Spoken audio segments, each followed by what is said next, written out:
Hello, everyone, and welcome to another exciting episode of Attack of Opportunity. Tonight, a brand new spin on the show. We are launching Attack of Opportunity Live. It is going to be our new mission at 5:30 to rope a guest and be up and running around 6 p.m. every Monday night and try to put up about 20 minutes to a solid hour of interview live. Believe it or not, and this is bad idea probably, because when you do an interview live, you can't stop, you got to roll. But we're going to try our luck at it. Before we get into recording our brand new Starfinder, which is still behind the scenes, but we will be launching it soon, I have a solid hour with guests again, because we had to put down this show and we are back. And I am so happy to have Jared from Nothing Ventured, Nothing Gained. Jared, thank you so much for being on the show today. You're very welcome. I'm glad I could help you start this new format. Yeah. So the question we always like to ask our victims, whether it's live or behind the scenes or, stop, go, play, record, is how did you first know or realize you were a geek, a nerd, one of us? Well, the first time I figured it out was watching the movie Willow.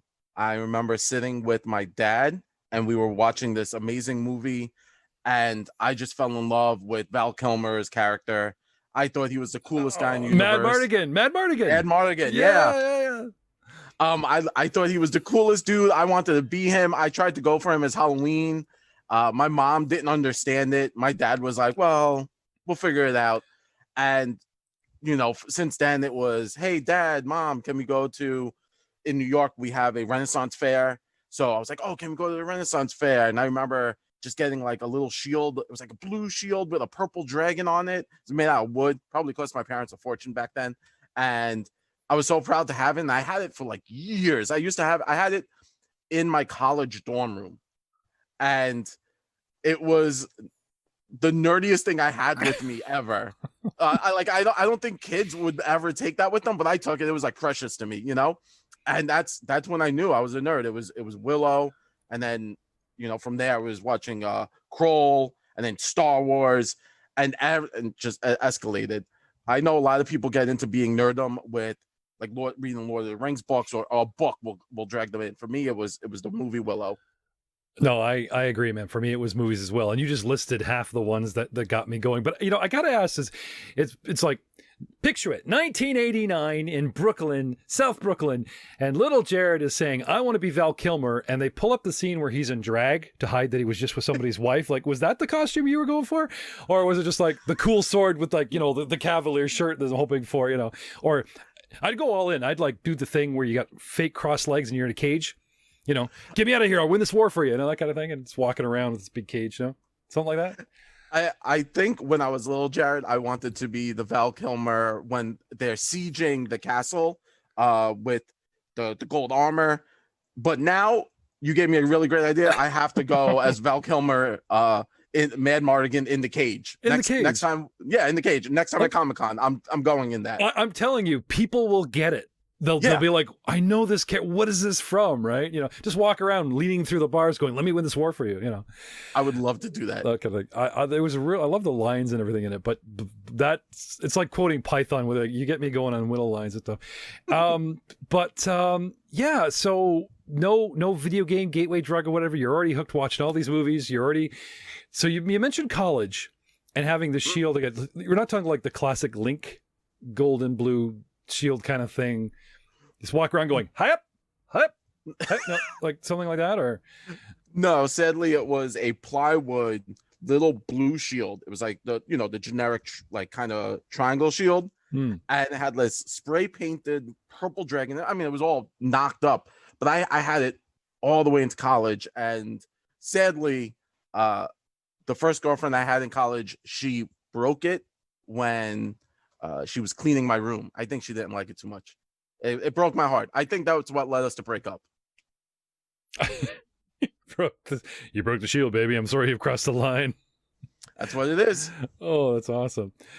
So, how long have you been gaming? Like, what led you from the movie to like the tabletop aspect, I guess would be the next proper question. Yeah. So before I understood anything, high school was my gateway drug into gaming, and it wasn't D&D And this, I know it's super weird because you're in high school, you know, you're thinking like most kids play Dungeons and Dragons and their parents are like, oh, well, you know, it's the devil's juice back then. But it was Vampire the Masquerade.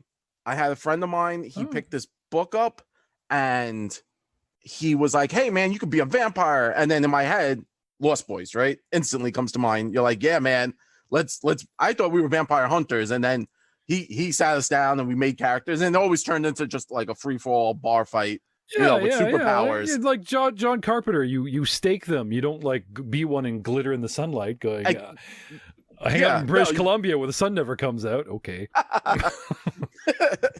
No, yeah, or like, yeah, exactly. You're not anything like that. In my head, I was like, oh man, like let's kill vampires. So yeah, it was Vampire the Masquerade got me into gaming, and then when I went into college, I started into 3.5 Dungeons and Dragons, which then led me into Pathfinder, because that everyone was like talking about, and that was like the next step. It was like 3.75. That was the saying, and it was Pathfinder for a very long time till 5th edition came out.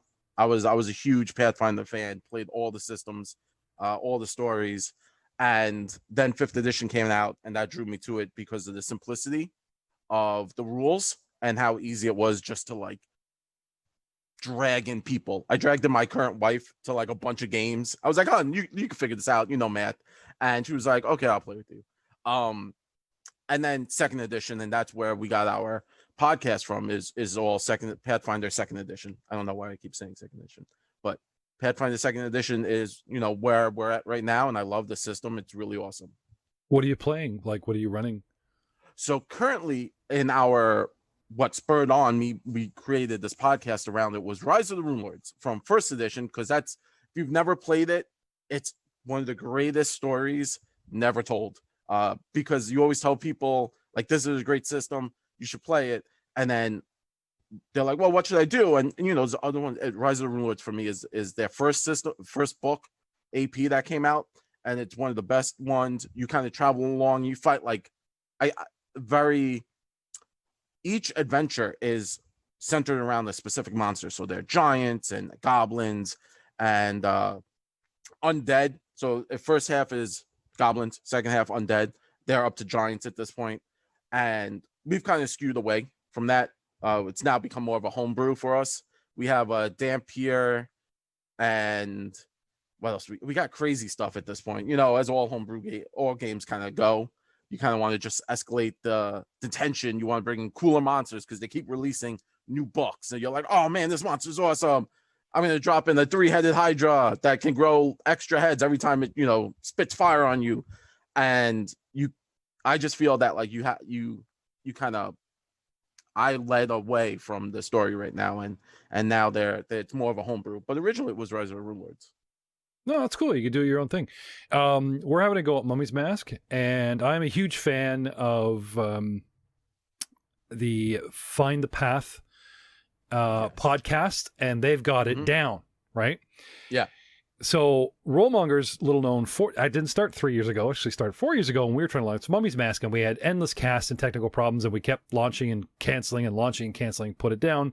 Went to Star Wars. This time around, the only way I could hook some of the original cast is like, do you guys remember Stargate? I'm like, what? You know, not the TV show, the original series. And Egyptian culture was advanced, but back in the day, and they had the sci-fi element, and the ship comes down and lands on a pyramid like it's a peak platform, you know, and it's like, oh, it's sci-fi. Those weren't bird-headed gods of Ra and all this type of stuff. No, it was armor, it was sci-fi, and I saw that and I was just like, so when we went with Mummy's Mask up until recently, we added a sci-fi element of across the way is Iron Gods, the crashed ship, and we have an android searching for nanites in a non-technological society while this carnival of, come on down, you and your party, every party, we have deals on treasure, you know, they got like, you're not one adventuring party and the town goes, you must save us, and you can be dicks because it's you and them. There is a plethora of adventuring parties. There's like 60 adventuring parties in this town, and everyone wants it in the Acropolis, and you have to join a lottery just to get the right place. Wow. So we put in this subplot and we ran with it, and that actually capped, and then we're going to turn the whole thing over to their GM. Sorry. My point is, homebrew can be a lot of fun. And there's no reason why if you guys are having fun, post it. Yeah. There's an audience for homebrew. There's an audience for the classics, that kind of thing. So no, I applaud you, sir. That's good. Thank you. So you said ever since you were a kid, like how many years are we talking? How long years have you been? I can't even use a term. My son gave me shit for using a gamer term, going, Dad, that doesn't mean what you think it means anymore. No, I'm old school. So gamer means you were rolling dice, and so I want to say, man, since I was like, how many years? High school. I'm 15, so 20 plus years now. I'm 35. Okay. Going on 36. So since I was like 15, with that one Vampire the Masquerade, that was kind of like my gateway drug into like the whole mess of everything. Yeah, you're skipping through the Aryan fields, going, I am 16, going on 17, rolling my D4 dice, that kind of thing. Yep. To the sound of music. So did you jump right into second and third edition D&D after Vampire the Masquerade, or did you stay with some of those? Masquerade was a Palladium? Was it one of the Palladium systems? It was kind of based on kind of built around that. They were from White Wolf. Oh, it was one of the White Wolves. It was built on percentage dice as opposed to, right? Yeah, it was like Rollmaster. It was similar to that. Okay. And it was very different because you would always have like different amount of dice, and the game was never really focused around combat. It was always focused around, because combat was lethal in Vampire. If you've never gotten to play it, they had like tiers of damage, and at certain like tiers of damage, your character was just out. Like there was no way for you to do anything. You were in a coma or whatever, and you were like, well, maybe I shouldn't be getting into gunfights as a vampire. Like, yes, I am an immortal being who have superpowers, but I keep getting riddled with holes, so I need to stop that. And so then jumping into 3.5, it was very different because you have you got the D20, you roll it, and then you add your percent. It was vastly different, and I personally like the D20 systems a little bit more now. I don't know if I could go back to that. One of our players in our podcast group, he is running a Call of Cthulhu game, which is similar to like that. You get like a percentage, a dice percentage, and stuff like that. And he was like, "Oh man, you should totally play. You should totally play." And I was like, "I already did that when I was younger. That's a young man's game. Too old for that right now." So, do you have, before we get into talking more about the podcast, you as a player, do you still cling to, or are your fellow players on the table still expecting a classic? Do you have a favorite go-to race, class, or whatnot? That's just, it's got to be your go-to, or you just can't, it's like you're being typecast, right? Oh, Jared would like to try the new tiefling and fight. Oh, come on, man. You got to do this. You got to be the halfling. You're the best halfling ever. And it's like, okay. Once again, Tiny Floyd will go forth, and that's the next name of my character now, Tiny Floyd. No, my typecast is human fighter. I am Mad Mardigan. Always trying to dual wield swords. I'll figure it out. He's always high charisma, fighter, and just one-line quips. If I can't think of something, I'll go back to Willow and look up a good one-liner. Yeah. But you can pull that off with a swashbuckler, the panache and all those type of things. If you could just heavy the blade a little bit, it would work really well with a swashbuckler now. And I was just human fighter. I'm very bland. It's like the white toast character from in all of fantasy genre. It's human fighter. Well, you see a swordsman on film, and it's like the coolest thing ever.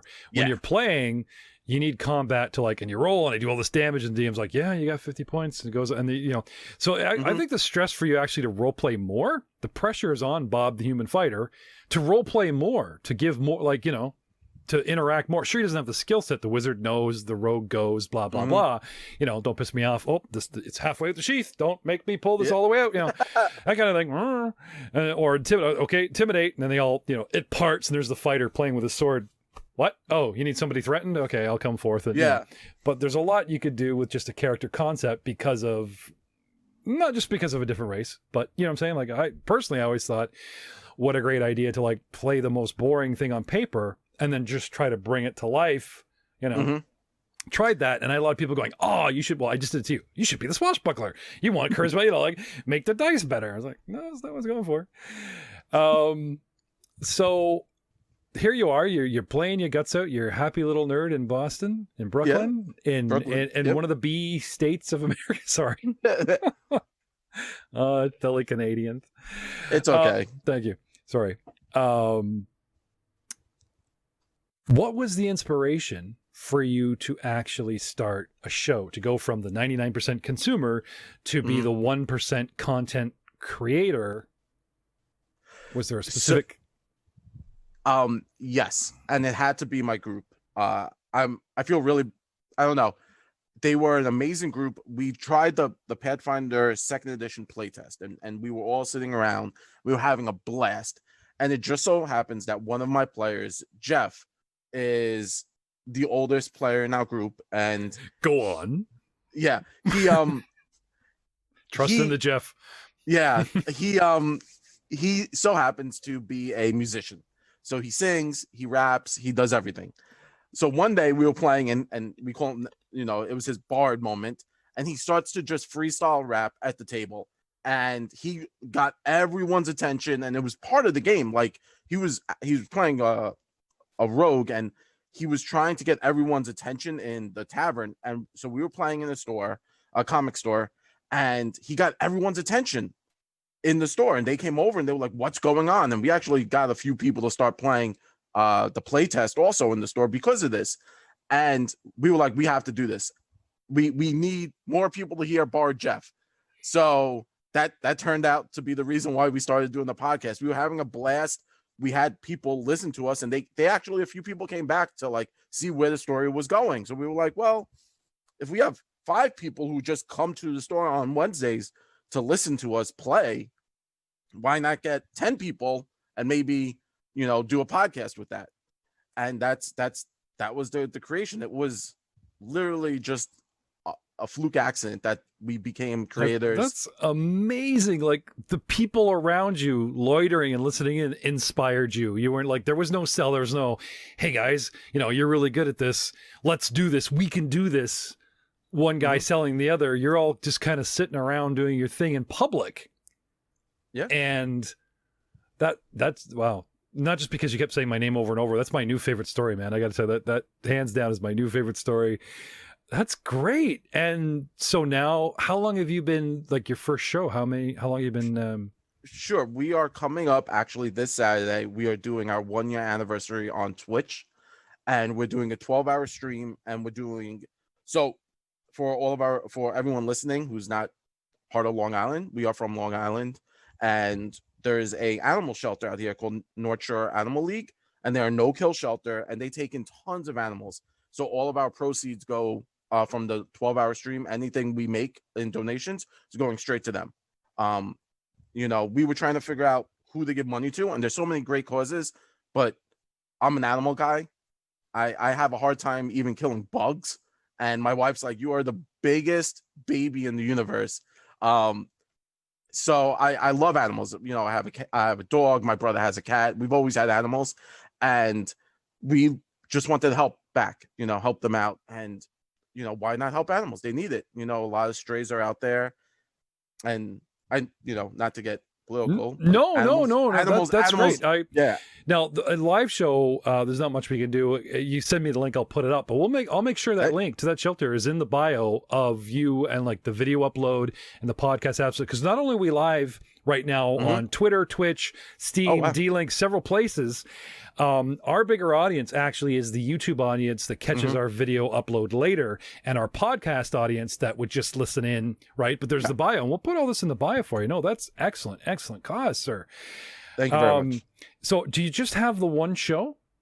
So currently we are only doing, so technically we only have the one show. We only have Rise of the Rune Lords, our podcast. Right. But from that, we've created smaller segments, more digestible segments.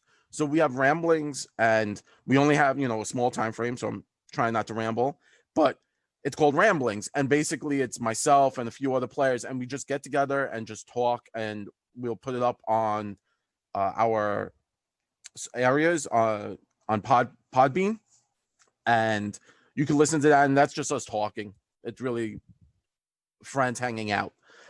We also do another segment, more character building, and it gives one of my players, Fabio, he loves making min-max characters that hurt me because he likes to just break the game and make my life a living heck. He will make me read the books consistently to make sure everything is happening right. He will bend the rules to his favor, and I love him. This is what he does, and he does it really well. So, I gave him a segment, and we call it Power Up. And basically, he comes to me with a concept. He was like, hey, man, one of our episodes was he wanted to make something about the mobility aspect, how to move characters and how to be moved. And he made a monk at level 5 who could go something like 100 feet in one turn. And that was really cool. So we call it Power Up, and he builds these zany characters, and he talks about them. So it's character building.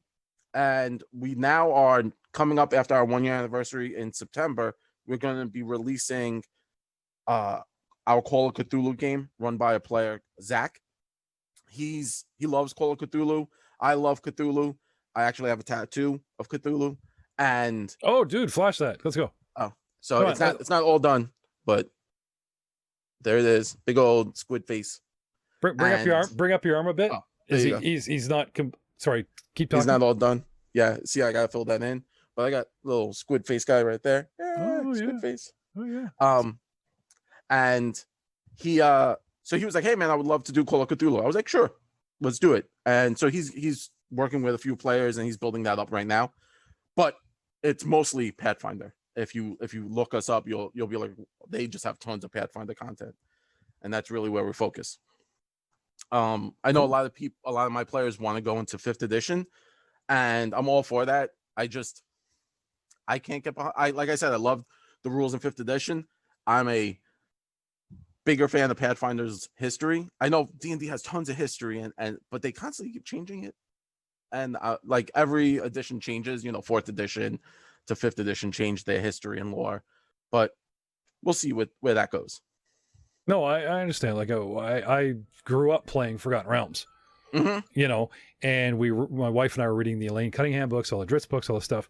Yep. And you're playing in 3.5, and then they go 4th edition. It's like 100 years later, and they kill everybody off. No Dan Tathalio. Yeah. My wife's so pissed that they killed off or got rid of Caliban Blackstaff. So we picked up a modern novel of Forgotten Realms for 5th edition, and Lariel Silverhand is there in Waterdeep, but she won't even talk about her dead husband, all these people, and Elminister's still walking around. It's like, oh wow, 2 out of like a dozen really cool characters that I don't know, I guess should have gone the distance. You know what I mean? Especially being a black staff, is having that staff is such a powerful weapon. Yeah. And like my player Jeff, he was from 2nd edition, so he knows all that lore. So for him, when he comes into 5th edition and we play 5th edition stuff, he was like, oh, I know the black staff. And when you bring in that character, he's like, that's not the same black staff. I don't want to be here anymore.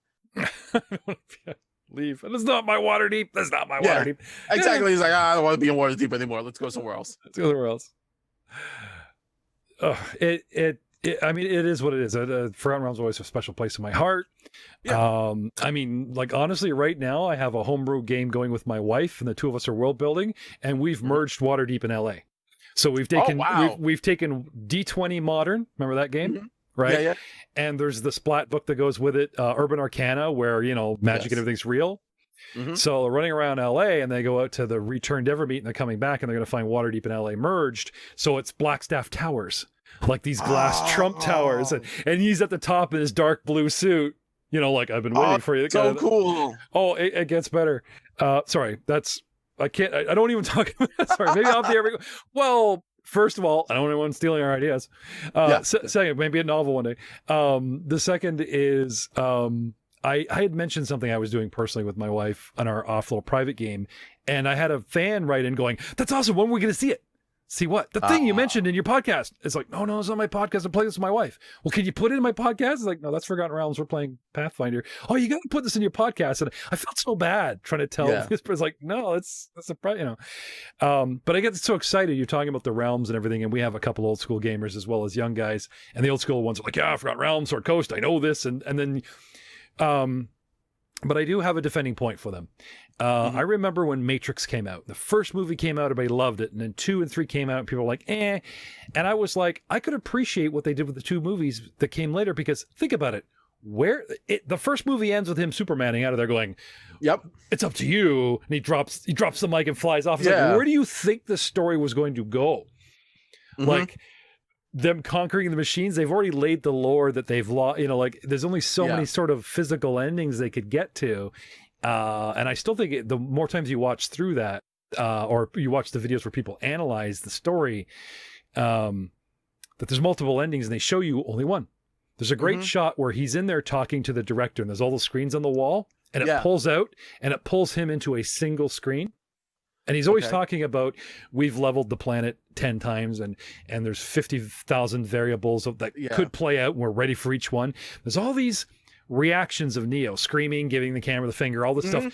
They pick one and they go into it. And it's like, wait a minute, we were here in this reality. Why did we go into that one? Are they implying that they could reshoot the Matrix? They could actually redo the whole movie from that point. Anyway, but I digress. It's kind of like an Inception thing, I guess you could say.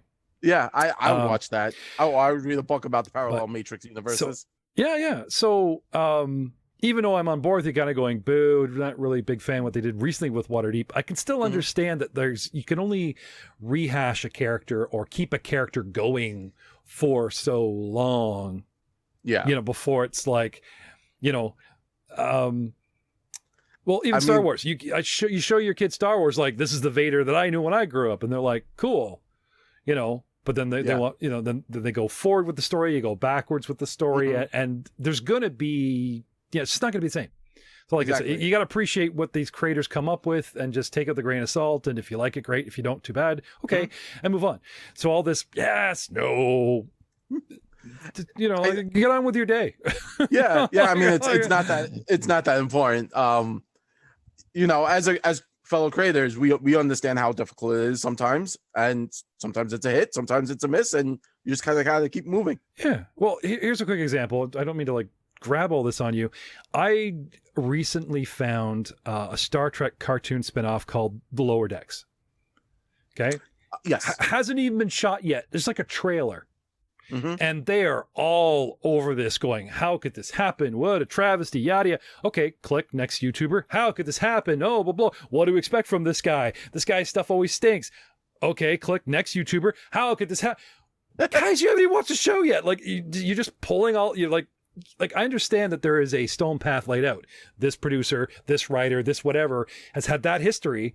And, you know, you could pretty, it's just a Rick and Morty hash. Or sure, whatever. But I watched Final Space, the cartoon on X, right? My son got me watching Akuretsu. Now, here's a Japanese anime that's written specifically for adults about an office worker, and they're all animals, and it's freaking hilarious. And it's not specifically to cater to anime, and it's not specifically to cater to the furry community. It is what it is. It's made for anybody that watches Netflix. It's its own cartoon style, and it's this weird take on Japanese office life. Cool. And this little lady office worker leaves work, goes to karaoke, and lets loose by singing death metal at the top of her lungs. Right.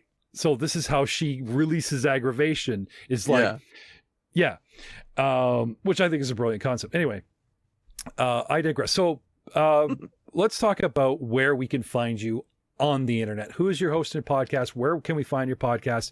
Have you breached into video? You're live streaming now. I've got you there. Thank you very much. Where can we find you on social media and such? Sure. So if you go into Podbean, you can find us by typing Nothing Ventured, Nothing Gamed, and we come up there. Apple Podcast, Spotify, same thing. Nothing Ventured, Nothing Gamed, not gained. Sometimes people mishear me due to my Brooklynese accent. So it's gamed, like rolling dice and playing games. Being a gamer, being a gamer. Yep. Gamed. And gamed, yes. And we are on Instagram, Twitter, at at NVNG Podcast. Tina's gonna kill me for getting that wrong. And so that's our handle, at NVNG Podcast. And on Facebook, Nothing Ventured, Nothing Gamed. Those are our areas. We are building our YouTube channel, which again, if you type Nothing ventured, nothing gained will pop up. You'll see our little logo. Currently, we have 3 videos, and most of those are our power-up episodes and rambling episodes. And we actually just put one up where we go into the Advanced Player's Guide class, The Witch, for 2nd edition Pathfinder. And Tina talks about it. It's kind of like she got to play the playtest of it, and she's just talking about the character, how it changed, and everything like that. So it's not massive on YouTube. And every Wednesday night at 7:30 p.m. Eastern Standard Time, we're live on Twitch at NVNG. So those are all our areas. Hopefully, I didn't confuse anyone, but we are Nothing Ventured, Nothing Gamed. Oh, you want to be confused? I have a question for you. Strictly Advanced Player's Guide, strictly Pathfinder 2nd edition. No one's going to get this, but the Shuni race, is it the worst animal cruelty ever, or the coolest you get to be a pug person thing ever? Your thoughts? I am a huge fan of the Shuni. I'm an animal man. I would that might be my new instead of human fighter, it's going to now be Shuni fighter going forward, because who doesn't want to be a pug person? I would want to be a pug person. I actually have a love for pugs. I think they're adorable. I actually had interviewed a bunch of folks from the Netherlands from the Fateful Fumble podcast, and they do the Dragon Age RPG. Yeah. And one of their cast members, I follow her on Instagram, Sunova. I actually have never met her and didn't interview her with the cast, but she owns a pug. And I saw this race and I sent it to her going, hey, look at this. You're going to love this. You know, don't you wish you could put this in your game, kind of thing? And she laughed. And then I told this story to my guy, Matt. Now, Small World, Matt does our lead for a Star Wars. And of course, his character has a Brooklyn accent. Hey. Yay. Not as savvy as yours, but, you know, he does a good job.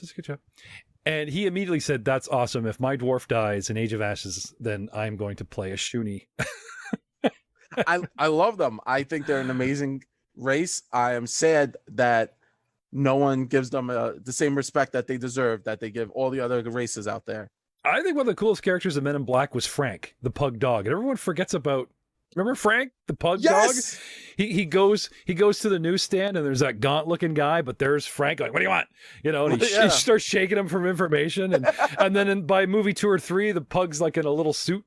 Yeah, he's a little prick, and he's a coward, but he's a big part of the movie that everybody forgets about. It's like, it's awesome. 100%. I loved Frank. I thought Frank was every New York stereotype rolled into a caricature. Yeah, and it was amazing. I loved him. I thought the moment I saw him, I was like, yep, I've met that guy in real life. Not the actor, but that personality. Well, I have a question for you. I don't know, I might be really treading on thin ice here, but I'm going to risk it. You talked about like the stereotype, right? Yeah. Okay, so as an old school DM, our voices to make characters more interesting were accents. We would pick a country in the world, Germany, Spain, Russia, or a Hollywood accent, because the whole world knows every American accent from every region. Or something just very glossed over, like all of Australia or all of New Zealand. Oh, you mean Australia? No, New Zealand, there's a slight difference in the accent, but it's hard to tell. Yeah. I mean, I had a bunch of Americans convinced I was from Michigan for the longest time. I was like, no, I'm actually in Canada. Just North Michigan, they sound like we do. I'm in Ontario, along the southern of the Great Lakes. Oh, you're Michigan, right there. Yeah, like it's like you cross the border. It's funny. Like there's a couple giant lakes that are huge, almost like mini oceans, and or mini sea, like the Black Sea or whatever. And it's like 2 different countries, and yet you put 2 people. Used to play Xbox, and we were playing like Battlefield 4. And this one guy would get behind enemy lines and he would just go up and shank players. And he chased this one guy around there one night, and we were recording and talking, and this one guy, another player, was Scotty. And he kept killing the opponent team player named Scotty. And he kept coming up behind him like, well, Scotty doesn't know. So they're all singing, Scotty doesn't know, Scotty doesn't know, Scotty's got to go, type of thing. Anyway, it's so great and all this stuff. Anyway, at that point, I got chummy with these 2 guys, and they're like, oh man, you gotta come over. Where in Michigan are you from? I'm like, what? Like, you got to be near us. And they're like, no, man, I'm across the border. I'm speaking to, sorry. You're talking to a Canadian, like, Oh, what's that? A boot. a boot. Yeah, I got that a lot too. They'd be like, especially when I was playing with the UK guys, they'd be like, what's that, a boot? And sorry. It took Frank Hamilton and Aid Willems, two of our American cast members that we have on our show, to break it down. And we realized, because we didn't hear what you guys were saying. We say sorry, you say sorry. Yeah. And so he said it slowly. And it's like, oh, you say sorry, like you're sawing a piece of wood. Yeah. You guys say sorry. We say sorry. Like, oh, that was sore. You hurt my heart. Sore, Man, yeah. I'm sorry. So with that kind of like breaking it down phonetically, I was like, okay, now that makes sense, because you never hear yourself with an accent. You never hear yourself, right? Americans all start giggling. What's this about? What's this about? About a boot? A like an actual physical boot, like on your foot? Like, we don't hear it, right? Yeah. Anyway, bringing me around to my point. Is it offensive in the podcasting community? Is it offensive to the gaming community that's so sensitive about every little cultural thing, making this feel bad? You're making me feel bad. We're just throwing funny voices to make characters more interesting. Now, I'm not talking about a racial stereotype. I'm talking about a regional stereotype, right? Is it still considered offensive to have the evil scientist, the default is a German or Russian accent? Yeah. To have we were talking earlier about Team Fortress. Yeah. The Brooklyn guy, the heavy, right? And we have two Star Wars characters, and we have Merrick the Mercenary, who does a Russian accent, and we have our leader, our Han Solo guy, that does the Brooklyn accent, and it plays, and we think it's great. These guys live in my town. They're like a couple blocks away from me. But they're both Canadian, and one, you trace his ancestry back to Germany, the other Sicily. And well, does that make it okay? No, I don't know. I'm asking. I've never interviewed someone from Brooklyn, and because we lean so heavily with one character into a Brooklyn accent, I know you can't speak for everyone in Brooklyn or everyone in America or everyone of your distinctive bearded background or whatever you want to call it. But I got to ask you, do you find that kind of thing offensive? Or am I just making too much out of something that somebody else is making too much of, and I should get them with my day? I think personally, I never find it offensive when someone does a Brooklyn accent or a New York accent or the stereotypical Italian. I love hearing when people say that, the Italian accent, or even Hispanic accents, if done well and done right, and it's not used to hurt someone. Personally, I think Brooklyn accents are amazing, not just because I grew up in Brooklyn, but because I think when you hear it, you know where that person is from. If you hear a Southern Belle accent, boom, they're Southern American or from the South of America. I think accents are, like you said, are something that should be celebrated, and if done properly and done safely, where you're not doing it to offend someone. And obviously offend is a very loose term, but I think we all are on the same page when we say offend, and we're actors, right? For the most part, when you're DMing, you're an actor. You want to portray this character, you want to give it a different accent. So long story short, I had a game a few nights ago, on Saturday. Yep. One night ago. And I was talking. I don't do accents frequently because I'm terrible at them. My Brooklyn accent does not help my accents. They just come out worse. So, long story short, I was talking as a character, and the character said, "Hey, listen, I have to go to the store. I'll be back in 10 minutes."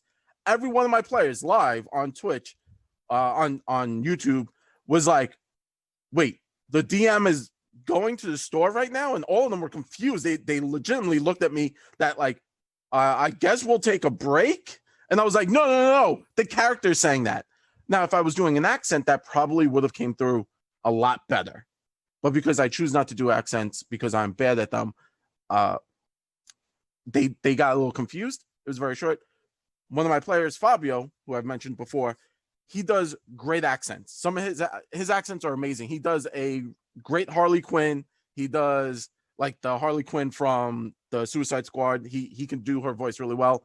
He does an amazing Russian. He does an amazing Middle Eastern, and he does an amazing Southern Belle.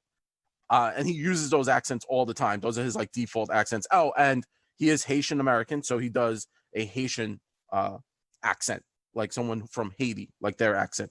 And he does them, and when he does them, they're amazing. And I love when he does like the Southern Belle, because he is a very large, big, strapping man, and all of a sudden he's got this very petite Southern Belle accent on, and it's hysterical. And I just die. Give me the vapors. Yeah, exactly. He'll do that, and he'll even fan himself like he's opening a fan, and it's hysterical. Again, accents aren't. I don't think they're offensive. I think they're just something we all have, and we should embrace them when done properly. Obviously. Yeah, the diversity. I mean, I guess for us as brand new content creators, without an agent, without a censor, we don't realize that what plays and what's funny around your table with your friends may not be funny for the larger community. And the larger community may balk at the fact that, like, you're not being responsible because you've put your content up for everyone. Well, I counter with this. Everyone puts up content these days, and if you don't like it, it's not a suck it up. It's a, you have the choice to switch it off. Now, unfortunately, and I do agree with people that say this, the more content that's going up that promotes a stereotype or something negative is programming society to keep that negativity or hate going. And that's a bad thing. And you should be responsible for your own content. Right? Now, there's disclaimers, there's warnings. We are explicit. We are this, that kind of thing. I'll give you a quick example. One thing you can do, quick DM tip. I tell my players, we have a guy, Joe Gibson, who does not do voices. He is our current he's our current rules lawyer, because it was like, okay, let's do Pathfinder 2nd edition. I'm not ready. I'll read the adventure. I said, you read the core book. And I think the audience, since no one knows the rules, will be interested that I let you quote the rule book. I'll make the judgment call, but you're teaching me, we're teaching the audience, as opposed to the DM supposedly knowing everything, and it's selling well. When he gets talking about the rules, he lights up. Yeah. And he's really good explaining it. But when he plays, he just tells you what he's doing, and the guys have huge Scottish dwarven accents and all this stuff. Yeah. And then we turn to the human cleric, and he's like, yep, I do this. Kind of thing. So we bug him about it. But counter with this, you don't have to do a fun or silly or crazy accent to be a better role player. You could use your own voice and just change how you speak. And here's an example. Doing female characters for a male GM, you could go over the top and all that stuff. One thing I did recently is there is a half-elven necromancer the party encounters. They kept her alive, and they kept her prisoner because they're not sure what to do with her. If they should be the good guys, take her home and answer for the council, as opposed to like, I'm sorry, you're evil, and just kill her, right? Instead of doing some silly voice, all I did was I just spoke very articulately and very slowly. And I didn't even try to raise my voice or anything. The picture of this half-elf looks like Eliza, the comedian who does the New Millennial.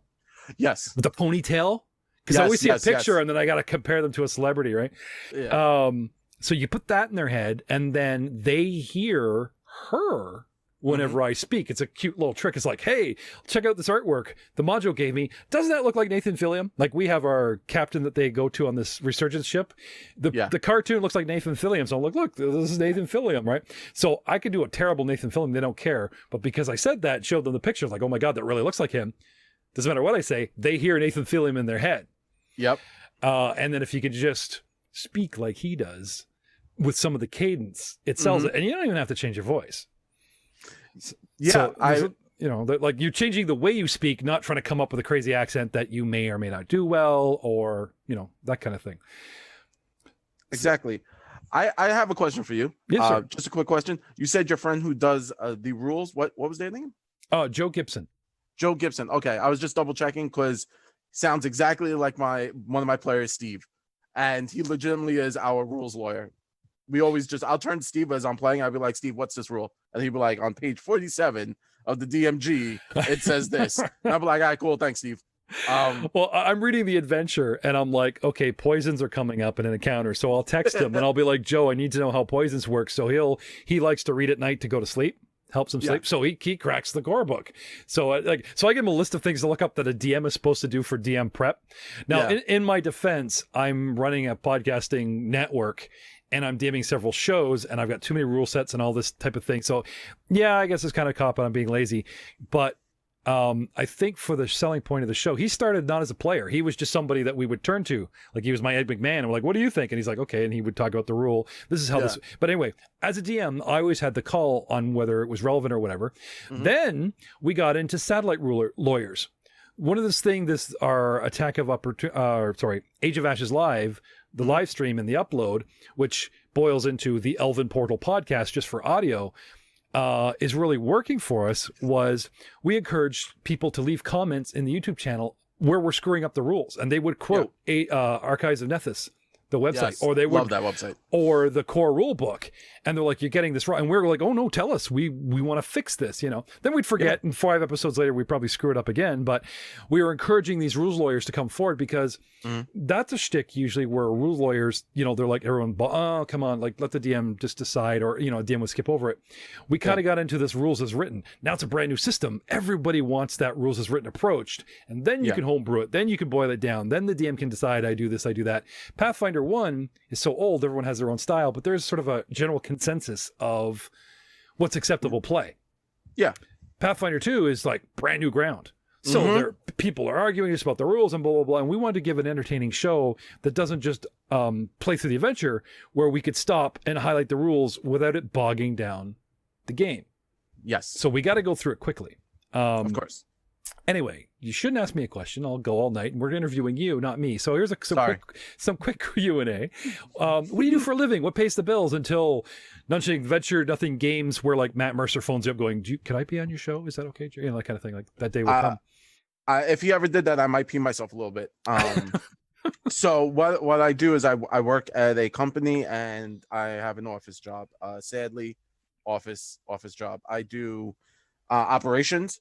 So basically, whenever you buy something like from Amazon, stuff like that, they send out a PO and the PB, and you have to type in the computer and accept it. And it's very dry and boring. So I think that's what fuels my creativity, is by living a very boring work life. I come home and I'm like, hey man, today I'm going to be a sad human fighter, but I'll have a high charisma.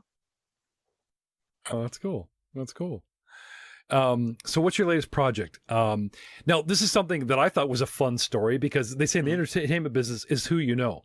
And I would rather get in front of a fact as opposed to somebody realize like, oh, he just interviewed Jarrett because he knows Michael Kasevin. I had no idea that you knew Michael Kasevin, who I've interviewed twice, who is my go-to guy when it comes to live streaming that I message. The guy's like 13 hours in the future, so he must know more than I do. He's in Australia, which they're in a different time. You know, I'll message him on Facebook Messenger, and I'll ask him questions about, because he's so used to live streaming as opposed to, it's pretty new for us. Yeah. It's kind of a mentor for myself.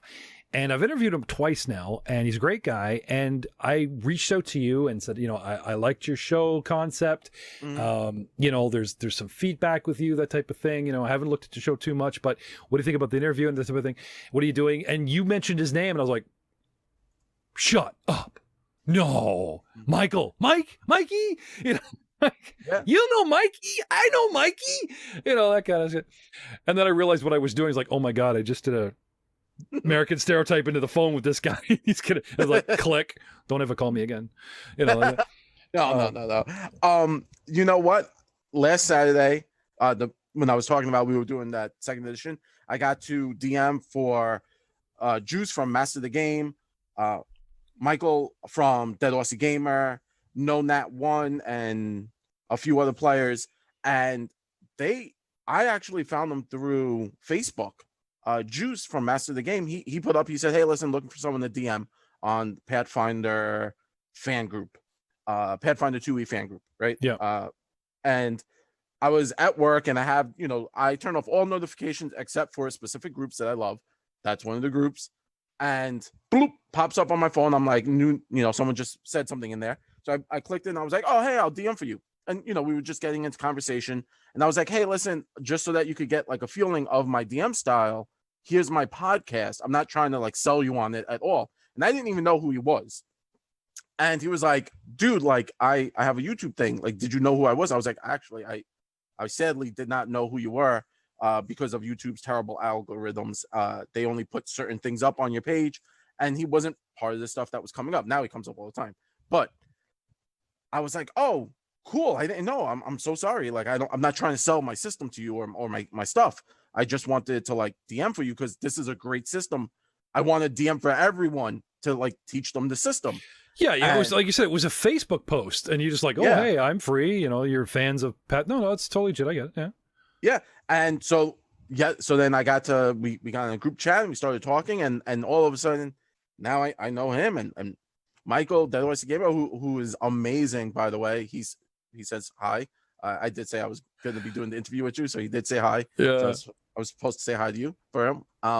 And he's so helpful. Everyone's just so helpful, and I could say that is legitimately like the coolest thing, because these people I listen to, I've been listening to Michael's stuff on DMing rules and stuff like that for at least 2 years now. I was just like, he comes up on my feed and I listen to him, and then to DM for him, I was taken back. Like, I was starstruck by the whole situation, and it takes a lot. Like in my gut, I got butterflies still now, even being here with you. I just have butterflies in my gut. No, I'm nobody, man. Like, no. I'm just a schmuck that happens to know a couple of people. But again, like, I'm not asking you this so like you can make yourself feel more important or look more important. Going, oh, I'm relevant because I know this guy and I know this guy. Mm-hmm. For someone like us, myself as well, and one of the reasons I do this show is I get excited when I see a nobody that has a really cool idea for a banner, and I'm all over going, dude, I'm your biggest fan. I love this idea, and they've barely got a toe in the water, and they freak out just because I've been doing this for 4 years. Like, no, I'm nobody. Or then I'll go after somebody else. And funny, speaking of Facebook, I had posted on Facebook, I'm looking for a guest. My guest had backed out, and a name, it just didn't register. David so-and-so said, I'll do it. And I'm like, great. Sit down, set it up. Okay, David, blah, blah, blah. Let's go, blah, blah, you get the thing, type of thing. And David Friant from Nerdarchy appeared on my screen, and I lost my shit. I was like, it's Santa Claus. He got the beard, right? Yeah. So the best part of this interview, if you watch it, I'm very nervous. He's got the laundry or AC going, and it's like, how do I tell one of the coolest guys in gaming that his audio sounds like shit? And I got to fix it, or I can't interview him. I don't want to risk losing this guest. Like, a guy did it on a whim, right? Yeah. Anyway, again, super nice guy, very understanding, very down to earth. A lot of these people that when they get to that mark, 10,000 viewers, 50,000 subs, or what, right? Yeah. They're still the same guy. They're just going, great. Now I have the means to like build something more. When I heard these guys were going to European castles, and you could buy a seat and play with them and hang out for the weekend. I was like, honey, I know what our vacation's gonna be. Well, my mom's British, big British side of the family from North London, and one thing that got me, like the medieval fairy, so like the castle and the medieval culture that comes along with D&D really sold me. And there's part of an actual physical heritage there. Oh, cool. Yeah. Now, if you look at British history, there is a lot to be ashamed of. As far as running around the world doing all kinds of nasty conquering things. But the castles, the German castles, the British castles, and I heard they were doing this, and it's like, I don't care how much this costs, honey. So she's showing me the math. It's like, that's $2,500 each, $3,000-$4,000, just for one weekend, and you're going to be gaming, and they're going to kick you out. I was like, why? Because you won't sit there and game.